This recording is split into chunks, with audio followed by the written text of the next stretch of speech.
અને આજે આપણે અહીંયા ટ્રાય કરવાના છીએ એમનું પંજાબી ફૂડ 170 રૂપિયાથી એની ફિક્સ થાળી શરૂ થાય છે. એની સાથે સાથે એમની પ્લેટર્સ ટ્રાય કરવાના છે. ઘણા લોકોને કદાચ પ્લેટર્સમાં આઈડિયા ન આવતો હોય તો એ પ્લેટર્સ આપણે શું છે, કન્સેપ્ટ શું છે? અહીંયા આપણે પ્લેટર્સમાં દાખલા તરીકે દાલ બાટી પ્લેટર્સ છે, તો એમાં દાલ બાટી પ્લેટર્સમાં 3 બાટી આવે, દાળ આવે, લસણ ચટણી, ઘી, ચૂરમું.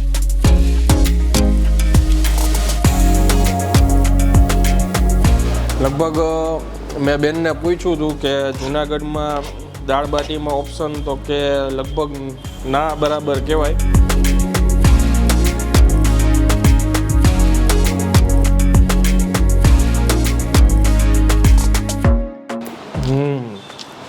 ટિપિકલ પંજાબી ટેસ્ટ, ધાબા ટેસ્ટ જોતો હોય ને થોડો એવો ટેસ્ટ લાગે છે.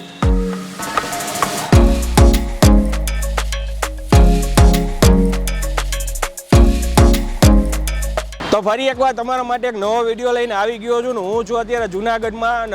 આ એક્ઝેક્ટ લોકેશન તમને કહું ને તો આ તળાવ દરવાજા મેઇન રોડ છે. પાછળ એક બહુ મોટી પ્રોપર્ટી છે. નિધિસ કિચનમાં આવ્યો છું. નિધિબેનનું જુનાગઢમાં ખરું એવું નામ છે. એનું મેઇન રીઝન તમને કહું તો કુકિંગ ક્લાસ ચલાવે છે. ઘણા ખરા લેડીઝોને એમને કુકિંગ કરતાં શીખવાડેલું છે. અને આજે આપણે અહીંયા ટ્રાય કરવાના છીએ એમનું પંજાબી ફૂડ 170 રૂપિયાથી એની ફિક્સ થાળી શરૂ થાય છે. એની સાથે સાથે એમની પ્લેટર્સ ટ્રાય કરવાના છે. પ્લેટર્સમાં શું આવ્યું બધું નિધિબેન પાસેથી જાણશું. અને અહીંયા કાઠિયાવાડી ફૂડ બી ખાસું એવું ફેમસ છે. અને લોકેશન તમને કહું ને તો તળાવ દરવાજા મેઇન રોડ નિયર ગાંધી ચોક અને બસ સ્ટેન્ડની નજીક આવેલું છે.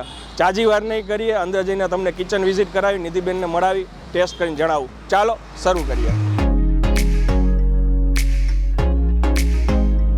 કેમ છો નિધિબેન? બસ મજામાં ભાઈ. નિધિબેન, આપણે જે આપણી પંજાબી થાળી છે 170 રૂપિયા, મેં કીધું કે ફિક્સ થાળી આપણે અહીંયા વધારે ચાલે છે સાંજના ટાઈમે.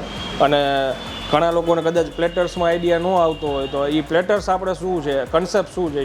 અહીંયા આપણે પ્લેટર્સમાં દાખલા તરીકે દાલ બાટી પ્લેટર્સ છે, તો એમાં દાલ બાટી પ્લેટર્સમાં 3 બાટી આવે, દાળ આવે, લસણ ચટણી, ઘી, ચૂરમું, એવી રીતે આખું પ્લેટર્સ જ રેડી આવે. વન ટાઈપ અને ફિક્સ થાળી છે. હા, ફિક્સ થાળી. પછી આપણું કાજુ ગાંઠિયા પ્લેટર્સ છે, તો એમાં કાજુ ગાંઠિયા સબ્જી આવે, પરાઠા આવે, ભરવા મિર્ચ, છાસ, પાપડ, સલાડ, એટલે કમ્પ્લીટ એક મીલ જ આવે, એક પ્લેટ જ આવે. ઓકે, કાજુ ગાંઠિયા શાક હોય ને એની સાથે પરાઠા, છાસ, પાપડ, સલાડ, ભરેલા મરચાં, એ ટાઈપનું આખો પ્લેટર્સ જ આવે. એવા આપણી પાસે અત્યારે અલગ અલગ 10 થી 12 જાતના પ્લેટર્સ છે. ઓકે. અને પંજાબીની સાથે સાથે ટૂંકમાં આપણે કાઠિયાવાડી, પંજાબીની સાથે કાઠિયાવાડી છે. પછી પ્લેટર્સ અલગ અલગ બધા છે. કાઠિયાવાડી સબ્જીઓ અલગ અલગ બધી છે. અને ખીચડી આપણી પાસે 5 થી 6 જાતની એકદમ ડિફરન્ટ ખીચડી પણ છે. ઓહો, હવે જાજી વાર નથી કરવી આપણે, જો પોસિબલ હોય તો આપણે કિચનમાં વિઝિટ કરાવીને ચોક્કસ એક પંજાબી થાળી ટ્રાય કરીએ. ઓકે, પછી તમે કંઈક સજેસ્ટ કરો તો. અને હું એમ કહું છું તમે લોકો અમારી દાલ બાટી પ્લેટર્સ એક ટેસ્ટ કરો અને કાજુ ગાંઠિયા પ્લેટર્સ પણ એક ટ્રાય કરો અને પંજાબી થાળી ટેસ્ટ કરો. ઓકે, બરાબર. નિધિબેન, પાર્સલ અત્યારે થાય છે? હા, પાર્સલ પંજાબી ફિક્સ થાળીના પાર્સલ છે. ઓકે, અહીંયાથી આપણે પાર્સલ થાય છે. અને અહીંયા આ અત્યારે શું તૈયાર થાય છે? પંજાબી સબ્જી, પનીર મિર્ચ મસાલા બને છે.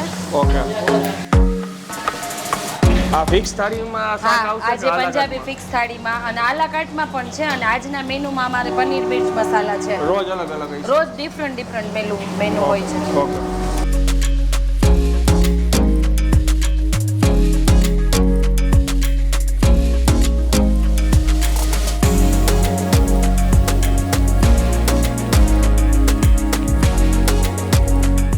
સૌથી પહેલાં છે ને આપણી દાલ બાટી આવી છે, જે આપણે પ્લેટર કહી છે ને એમાં આ 3 બાટી આપે છે, એનો ચૂરો કરીને જ આપે છે.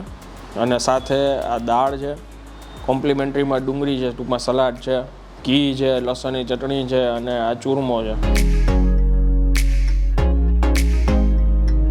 આખા ધાણામાં દેખાય છે બાટીમાં, જુઓ તમે.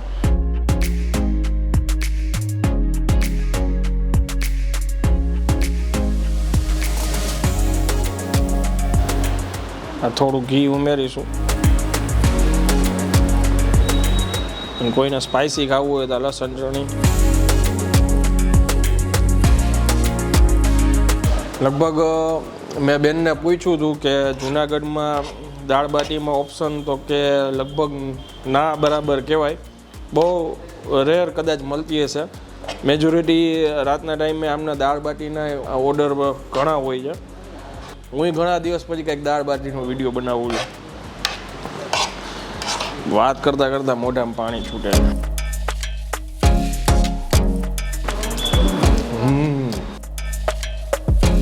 આ જે છે ને એને ફ્રાય કરીને ઘીમાં ડૂબાડેલી છે બાટીને, અને થોડોક ટેસ્ટ છે ને ઘીની ફ્લેવરનો આવે જે મેં ઉપરથી નહીં નાખ્યું. અને દાળ અફલાતું લસણ ચટણી નાખી એટલે વધારે ટેસ્ટી લાગે છે.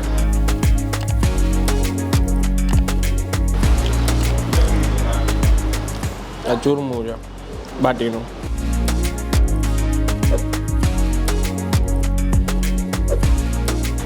ઘી અને ગોળ નાખીને બનાવેલું છે. અને આ જે ક્વોન્ટિટી છે ને લગભગ ઓલમોસ્ટ 2 જણા જમી લે એટલી છે. મારા જેવા 2 જણા આરામથી ખાઈ લે. સારું છે. બીજું જે ઓલી બાટીમાં મેં કીધું ને આખા દાણા નહીં, એની ફ્લેવર આવે છે મોઢામાં જબરદસ્ત. અને હજી આપણે પંજાબી થાળી ટ્રાય કરવાની છે.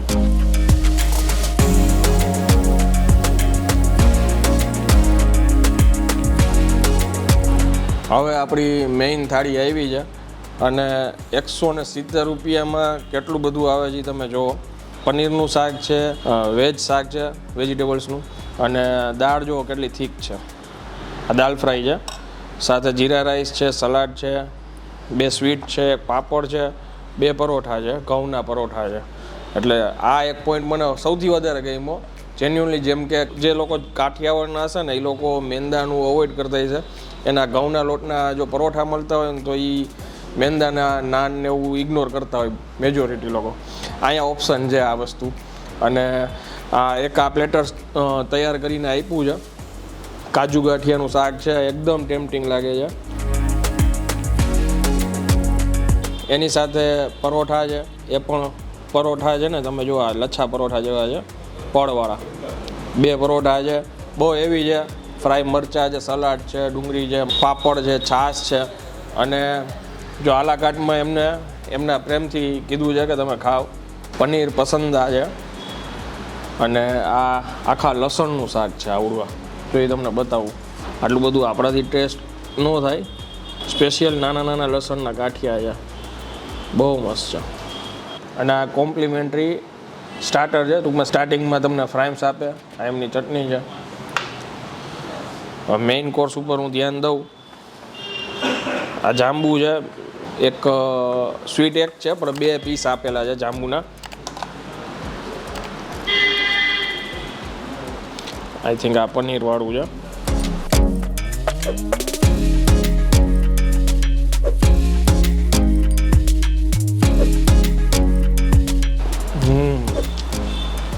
અત્યારના ઘણા લોકોને આમ ટિપિકલ પંજાબી ટેસ્ટ, ધાબા ટેસ્ટ જોતો હોય ને, થોડો એવો ટેસ્ટ લાગે છે. અને ક્રીમ નાખ્યું છે એની ફ્લેવર એ સરસ આવે છે. આ ક્રીમ નાખ્યું હતું ને, આ વેજીટેબલ સબ્જી છે.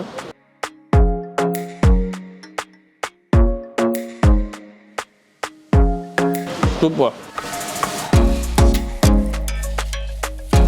170 રૂપિયામાં જે ક્વોન્ટિટી આ લોકોએ આપી છે ને, મારાથી આ આખી ડીશ પૂરી ન થાય. આ છાશ છે.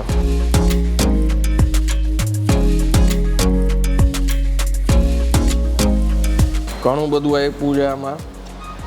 આ દાળ પરોઠા સાથે ટ્રાય કરી.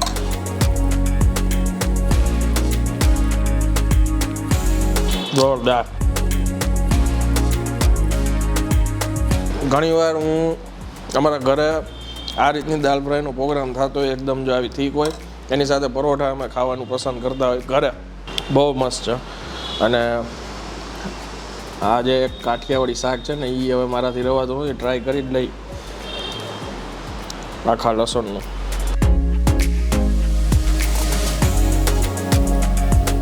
આ ગ્રેવી.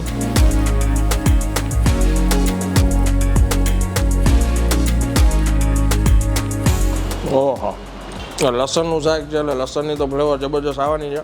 ગ્રેવી છે ને એકદમ બહુ મસ્ત છે.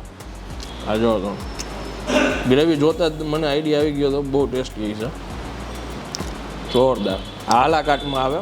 આ જે તમે જોવો છો એ આલાકાટમાં આપણે મંગાવેલી છે. ટૂંકમાં એમને ટેસ્ટ કરવા આપી હતી. 100 રૂપિયાની કિંમત છે આખા લસણનું આ સબ્જીની. અને તમે પ્લેટરમાં ટૂંકમાં ફિક્સ થાળીમાં મંગાવો તો એ રીતના એનું છે અલગ પ્રાઇસમાં. હવે મેજોરિટી મેં ટ્રાય કરી છે બધી વસ્તુઓ હાઇલાઇટ કરવાની. બહુ લાંબુ લિસ્ટ છે. કાઠિયાવાડીમાં ઘણા બધા ઓપ્શન છે. ખીચડીમાં જેમ કે જો 5 જાતની ખીચડી છે, ઘણી બધી વેરાયટી છે. અને હવે હું આ વિડીયોને વિરામ આપું છું. આઈ હોપ કે તમને આ વિડીયો પસંદ આવ્યો હોય છે. જો વિડીયો પસંદ આવ્યો હોય તો બધું શેર કરજો આ માહિતીને, અને વિડીયોને એક લાઇક આપી દેજો. ત્યાં સુધી જય હિન્દ, જય ભારત.